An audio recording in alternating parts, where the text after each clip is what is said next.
Eu vou ser diferente, eu vou adorar a Deus, porque ele adorava a Deus como seus ancestrais, como eles que a partir dele começaram a invocar o nome de Deus, como Enoque que andou com Deus, e a Bíblia diz que Noé também andou com Deus, porque ele determinou no coração dele. E isso faz a diferença na vida do homem, igreja. Nós temos um poder muito grande nas nossas mãos, chamado livre-arbítrio. Nós temos poder de decisão na nossa vida. Nós podemos decidir se vamos servir a Deus ou não. Nós podemos decidir se iremos para o inferno ou para o céu. É o poder que nós temos. O Senhor nos concedeu essa escolha. Você pode escolher o caminho que você vai trilhar. E este poder foi dado no jardim do Éden. Foi dado ali a Adão e Eva, quando ele planta ali no jardim uma árvore, a árvore do conhecimento do bem e do mal, e disse a eles, orientou, ainda deu uma sentença. Eles dizem a Adão e Eva: não comereis do fruto da árvore do conhecimento do bem e do mal, porque se um dia comerem, certamente morrerão. E eles comeram, igreja. Eles tinham poder de decisão, eles poderiam decidir: eu não vou comer, eu vou obedecer a Deus. Mas eles preferiram comer desobedecendo e vindo sobre eles e sobre a humanidade a sentença de morte. Não era para mim nem para você morrer materialmente, nós seríamos eternos. E Satanás conseguiu roubar essa eternidade em matéria. Mas, igreja, os propósitos de Deus, o plano de Deus, Satanás ele não pode frustrar. Nós nascemos para sermos eternos e seremos eternos. Não é aqui nessa terra, mas é nas mansões celestiais que é nosso Deus. Tem uma eternidade preparada para nós, onde Satanás não vai poder tocar. Mas, igreja, você precisa decidir se você vai ser eterno no céu ou se vai ser eterno no inferno. Porque são dois caminhos, e é necessário você decidir em vida, porque após a morte segue-se o juízo. Nós temos que decidir: eu quero morar uma eternidade com o nosso Deus. Se existe algo, igreja, em que o livre-arbítrio não funciona, é na chamada de Deus na tua vida. Porque na chamada de Deus na tua vida, você não vai poder escolher se quer ou não. Porque quando Deus olha para ti, escolhe você para fazer a obra dele, ele não vai te perguntar absolutamente nada. Ele vai dizer: vai, vai, porque sou eu que estou mandando. E quando ele manda, irmão, se o homem for sábio, ele obedece. Porque se ele não obedece, ele irá prestar conta com Deus do chamado. Se ele te chamou, não adianta você dizer: Senhor, usa a irmã do lado esquerdo ou do lado direito. Usa o irmão do lado direito ou do lado esquerdo. Usa eles porque eu não sou capaz.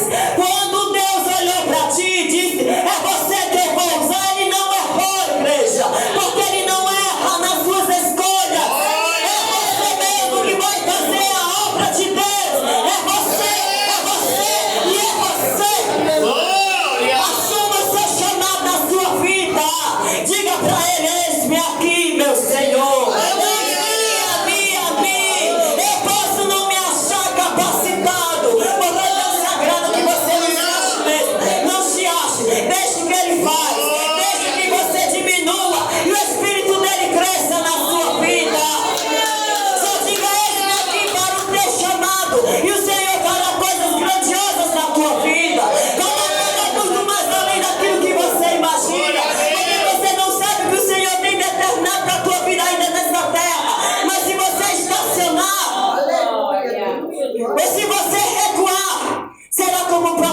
Jonas, igreja. Deus dá uma determinação na vida de Jonas. Deus dá uma missão para ele, o profeta Fujão. Ele diz: Jonas, entra lá na grande cidade de Nínive e apregou a pregação que eu te mandei. E o que foi que o profeta fez? Pegou o navio e foi na direção contrária à grande cidade de Nínive, achando que estava tudo bem, que o Senhor ia dizer: não, tudo bem, eu levanto outro. Ele não levanta outro. Se é você que Deus escolheu, é você que vai. Entenda isso, é você que vai.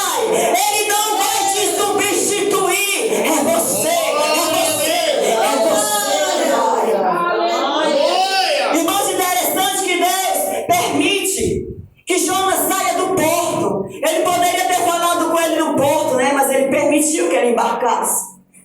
Permitiu que ele navegasse. Mas na metade do caminho o Senhor prepara uma tempestade. E nessa tempestade ele é lançado nas águas do mar.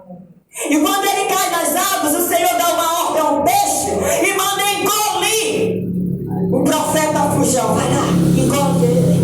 E ele foi engolido por um peixe, igreja. E passou 3 dias e 3 noites dentro do ventre de um peixe. Coisa que a ciência não consegue compreender, ela nem acredita. Porque ela não acredita nas coisas de Deus. Porque para ela está oculto, igreja. Mas para nós simples foi revelada pelo nosso Deus.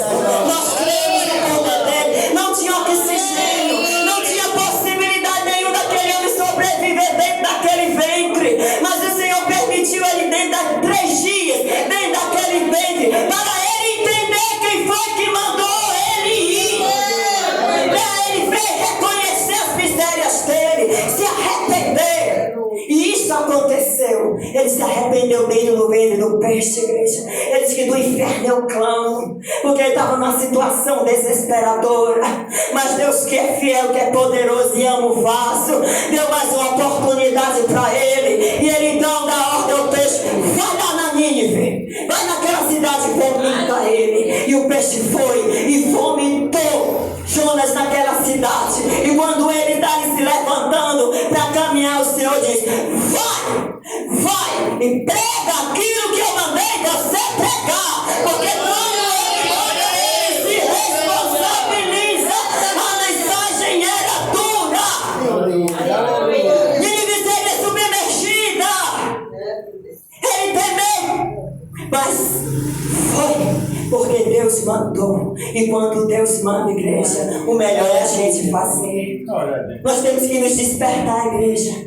Despertar para a chamada de Deus. Isso é uma coisa maravilhosa, igreja. Fazer a obra do Senhor. Fazer a obra de Deus não é fardo. Fazer a obra de Deus é privilégio. Muitas vezes pode ser espinhoso. Foi espinhoso para Jesus. Foi espinhoso para os discípulos. Foi espinhoso para os profetas, para os apóstolos. Foi espinhoso, mas eles venceram e tem a coroa da vitória guardada para eles, separada para eles. Tem galardão, como também tem galardão para mim e para você. E a igreja adora, exalta o nome do Senhor. E passaram-se algum tempo, igreja. E o Senhor se manifesta a outro homem. Se manifesta agora a Abraão. Agora se manifesta fazendo promessas. Ele se revela a Abraão e diz para ele: sai do meio da tua casa, da tua terra, da casa dos teus pais, para uma terra que eu te mostrarei. Deus tinha algo lindo a realizar na vida daquele homem. Foi levantado por Deus para uma grande promessa na vida dele. Igreja, a Bíblia diz que ele foi. Ele ouviu o chamar de Deus, preparou a caravana dele e foi peregrinar até a terra de Canaã. Mas, igreja, ele foi. Ele obedeceu, mas fez de maneira errada. Porque o Senhor, ele foi muito claro quando disse: sai do meio da tua parentela, da casa do teu pai. E ele arruma ali a caravana dele, e leva o pai, e leva o tio também. Ele não estava entendendo que o propósito de Deus era na vida dele, não era na vida da família dele. O negócio era com Abraão. Ele foi, fez a coisa certa da maneira errada. E quando eles estão caminhando, eles param na cidade de Arã. E ali ele firma a tenda dele. Porque não adianta, igreja. O Senhor fala algo para nós, nós queremos fazer da nossa maneira. O Senhor trata. O Senhor chega junto. O Senhor chega e diz: não é da tua maneira, é da minha. É da minha maneira. É da maneira do nosso Deus, da nossa vida. E quando a gente quer, igreja, fazer algo que contraria a vontade dele, tem prejuízo para a nossa vida. E aí Arã, o pai dele morre, porque o pai não pertencia ao propósito. E pessoas, igrejas, que não pertencem ao propósito de Deus na nossa vida, o Senhor tira do meio.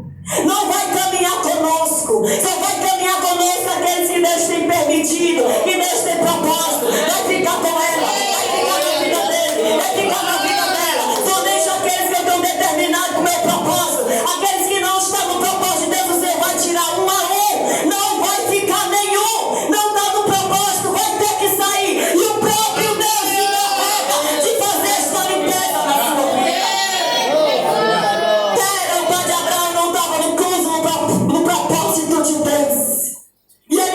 E quando ele morre, o Senhor se revelando para Abraão, ele pega-lhe a caravana e segue. Só que leva Ló. Continua não entendendo ainda o processo. E Ló foi só prejuízo na vida de Abraão. Foi só prejuízo, igreja. Por isso nós temos que estar atento à voz de Deus na nossa vida, para que prejuízos não sejam causados pela nossa falta de atenção à voz de Deus. Deus peleja, igreja, por cada um de nós, mas é necessário sermos sensíveis à voz desse Deus que tudo pode.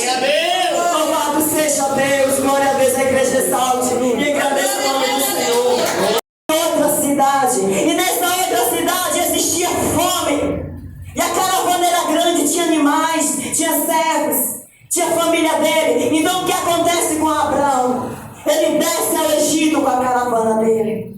Mas antes de chegar ao Egito, igreja, ele faz um pacto com a esposa dele. Ele diz: olha, Sarai, você é uma mulher bonita, você é uma mulher formosa. E quando nós entrarmos naquela terra ali no Egito, eles vão te desejar por causa da tua beleza e vão querer me matar por amor a ti. Então quando chegarmos lá, tu dirás que é minha irmã. Realmente, igreja, ela era meia irmã dele. Ela era irmã por parte de pai, mas era esposa também. A convivência dele com ela era como esposa. Mas aí tiveram que mentir. Por quê, igreja? A fé, igreja, é algo trabalhada na nossa vida. A gente aceita Jesus, mas não tem aquela fé extraordinária. É aos poucos, é diante das dificuldades, das batalhas, que a nossa fé é forjada. E a fé de Abraão ainda estava passando por um momento de aperfeiçoação. Porque se a fé dele fosse grande mesmo, igreja, naquele momento, ele não tinha mentido, nem tinha temido. Porque ele sabia que Deus estava na frente dele, sobre ele tinha uma promessa. Ele estava debaixo de uma cobertura, que era a promessa de Deus. Mas a fé dele ainda estava vacilante. O que acontece? Realmente o que ele previu. Quando ele chega ali na terra do Egito, os egípcios começaram a observar aquela mulher e notaram a beleza dela. E começaram a desejá-la. E a notícia correu sobre o Egito, que havia chegado uma mulher muito bonita naquela terra. E essa notícia chegou aos ouvidos do rei de Faraó. E Faraó, quando soube que ela era irmã de Abraão, então era livre. Então pegou Sarai e colocou dentro da casa dele e a tomou por mulher. Sarai agora está no palácio do Egito. E cadê a promessa, igreja? Estão separados. Como a promessa vai se cumprir agora? O Deus que faz a promessa, igreja, é o Deus que escreve a minha e a tua história. E ninguém pode pôr fim na história que alguém está contando. Ninguém pode pôr fim nessa história.